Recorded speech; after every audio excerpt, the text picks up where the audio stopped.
په 2022 کې فیصل مسجد کې یو جنۍ د جمعات بې عزتي وکړه او ټیک ټاک یې په مسجد کې جوړ کو.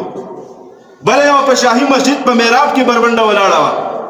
لکه موږ څنګه مسلمانان په کومه خوله باندې موږ وایو چې موږ لا اله الا الله.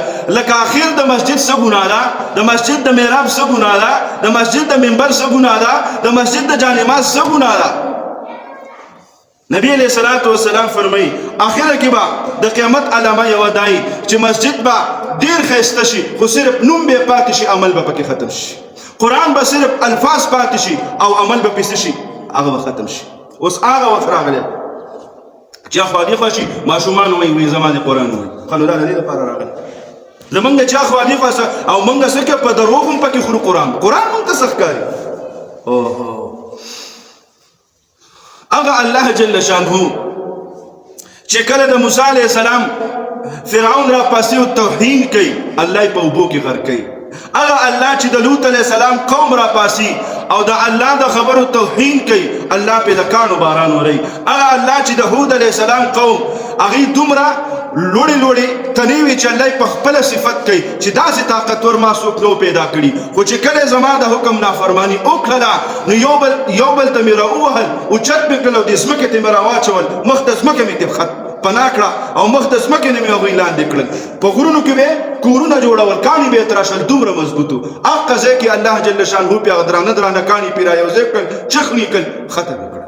اوس هغه ګناهونه هغه د الله د حکم بې عزتي سر عام زمونږ په ملک کې شروع ده. دا د الله رحم دی، دا د نبي علیه الصلوۃ والسلام خاطر دی او زمونږ د مسلمان د ایمان امتحان نن شروع دی چې دا کې څومره خیرت دی. په دره ادم خیل کې په کوواټ کې چې د مسجد کومه بې عزتي شوې ده، توبه توبه توبه توبه. د مسجد مخې ته اجړاګان راوستي دي او ګډولي دي. د مسجد په پوړۍ باندې ورته الکان ناست دي او تماشې کوي. د مسجد دیوال ته الکانو ډډې والي دي او تماشې کوي. په مسجد کې د مسجد برنډه ښکاري، د مسجد لوډ سپیکر ښکاري، د مسجد مناره ښکاري. د مسجد کې داسې غټ دیوال نشته، ورکوټې دیوال دی، باقاعده ورسره ډډې والي دي او ورته ولاړ دي او اجړاګان داسې ووایه چې دا به جومات کې ګډېږي. او الله په دغه وخت کې مونږ ورته ناست دي مسلمانان او تماشه کوو.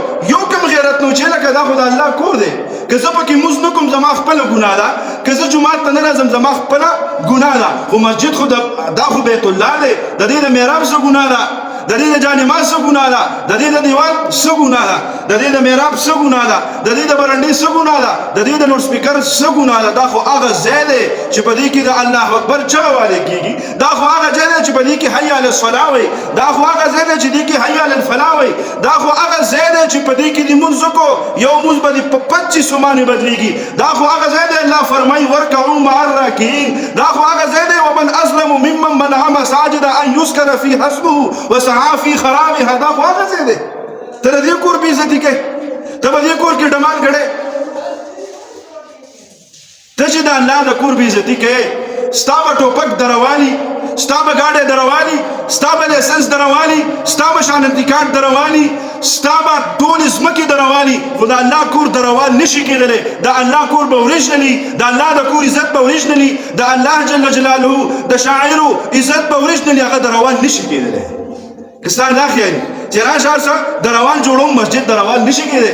دا زمونږ د ایمان تقاضا ده، دا زمونږ د عقیدې تقاضا ده. او بیا څه وایي ویډیو وروسته کوي ای مورونو ای مونږ شکر دی مسلمانان کافران نه یو. تا ته چا کافر ویلی و چې دا کم کار دی کړی دا د مسلمانۍ کړی؟ ایمو مسجد سره اجره یو ځای ده او په دوره کې د ټولو خلکو دا حال وي چې مسجد او دغه اجره یو ځای، نو چې مسجد او اجره یو ځای ده ته پکې ډمې کړی، اجراګان به پکې کړی. منسټر صاحب چې کوم حکم د اوقافو جاری کړي علل اعلان ورسره موږ ولاړ ان شاء الله العزیز چې دغه ځای دی دغه اجره دی ختم شي، دغه میدان دی مسجد ته وقف شي او په دغه میدان کې دی جانمازونه وخوري او په دغه میدان کې دی مصلی راخوري کی او په دغه میدان کې د قران مجید ختمونه وکي او جهرن د توبه واسي چې آینده د پاره بیا د مسجد په حال کې داسې قسمه حرکات نه کیږي. دا منسټر صاحب د دې اوقافو ایڈمنسټریټر دا حکم جاری کړی دی او الله لیکي چې بدی باندې وس عمل وشي چې اجابه د جماعت نه جدای او کم کسانو چې دا چل کړي هغه د فورا گرفتار شي. هغه بیګا پکې یو مولا لګیو، هغه نو واست پوسټ کوي یره جی دا سې چل شوی دی تاسو دې باره کې څه وایئ؟ اجراګان هم ګډ شوي دي. هغه وایي کله چې ما دا حالت وکتل وایي قسم دی چې بس ځمکه رانه وتښتېده، ډېر خفه شوم چې یا الله قهر نازل شي. بیا څه وایي خپې وله اوس اوبو ته کوي، وایي هغوی بیا وروسته معافي وغوښته. ما مې وایي چې یاره د خیر دی. الله او معافي کله غوښتې ده؟ ودې ښایي معافي کله غوښتې ده؟ څه وایي؟ وایي چا ویډیو کړې دغه حجرې والا وایي چې دا یې مونږ بېعزتي کړې ده. تا د الله بېعزتي کړې ده مسلمانه، تا سره نن دا غم نشته. تا د الله د کور بېعزتي کړې ده، تا د محمد مصطفی صلی الله علیه وسلم د محراب بېعزتي کړې، تا د هغه د منبر بېعزتي کړې، په هغې سره احساس نشته او ایمو ویډیو یې کړې، ایمو بېعزتي کړې ده. ته ځان ته مسلمان وې؟ تا خو نن د مسلمانانو زړونه ور مجروح کړي دي.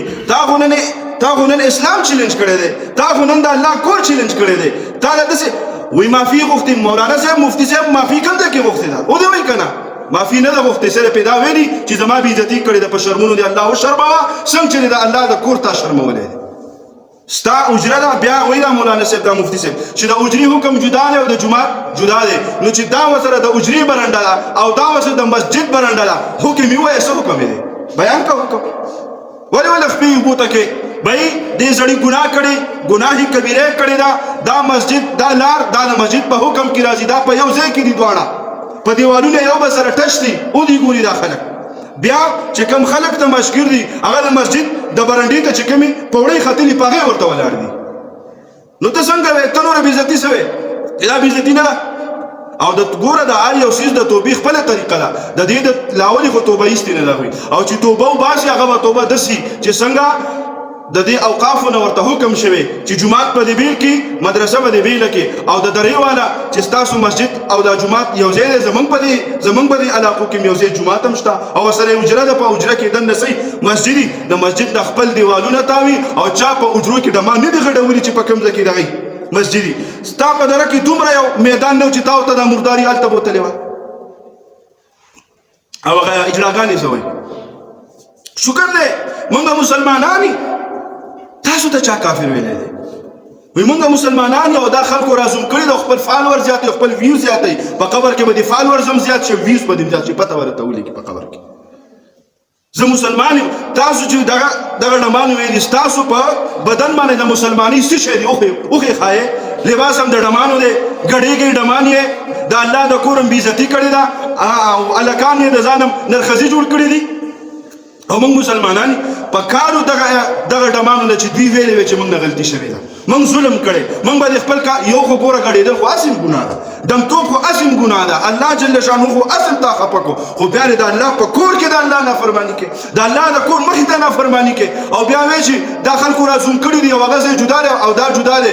ظالمانو وشرمېږئ، توبه وباسئ چې موږ دا کار موږ غلط کړی دی. نو زما درخواست دی دغه اجراګانو او دغه ډمانو ته او دغه چا چې دا راوستي دي چې د توبې طریقه دې دا ده چې په سوشل میډیا باندې راغلی توبه وباسه او داسې ووایه چې الله زما توبه آینده دپاره به زه نه ګډېږم، او که ګډېږم خدایه ستا د مسجد په لاره باندې به م زه نه ځم، ستا د مسجد په کوڅه کې به م زه نه ګډېږم، چې کوم ځای نه ستا د مسجد مناره ښکاري هلته به م زه نه ګډېږم. دې ته توبه او د حجرې والا توبه مې مخکې ویل چې د هغه توبه دا ده چې کومو مشرانو یې کشرانو یې دا کار کړی دی هغوی دې په خپله حجره کې کښېني، په دغه ځای کې دې ویډیو جوړه کړي او کلاو دې توبه وباسي چې دا موږ ظلم کړی، ځان نه دې مخنیوي نه کوي چې جومات جدا دی او دا جوړی، دا فیصلې به ته کوې که دا فیصلې به عالمان کوي؟ دا تا ته پته ده که دا عالمانو ته پته ده؟ دومره خو راته پته شته چې بهی مسجد کې دننه غربا خېږي او زه ګډېږم. نو زما عزتمندو منګه مسلمانانو لا په یو سب باندې کلک ودرېدل پکار دي، منګه مسلمانانو لا د الله په شاعرو باندې کلک ودرېدل پکار دي، د دې خبرې نه وروسته کېدل پکار نه دي چې چا سره په سوشل میډیا باندې موبایل ورسره دی او دغه ځای راځي مکمل د احتجاج کوي چې بھائی دا یې غلط کار کړی، دې کې نه مفتي چلیږي، نه پکې عالم چلیږي، نه پکې نرمي چلیږي، نه پکې چالاکي چلیږي، صریحه توبه به وباسي او دغه ځای به مسجد ته وقف کوي. دغه حال باندې به د الله د دین ګوره چې په کوم ځای کې ګناه وشي او توبې وباسي په هغه ځای کې به بیا نیک کار کوي. په دغه ځای کې اوس نیک کار پکار دی. دا څنګه چل دی؟ یو پکې راپاسي نوې دغه ولروځي او بیا دغه مفتي صاحب ته زه بیا وایم چې نرمي په دې حکم کې نشته.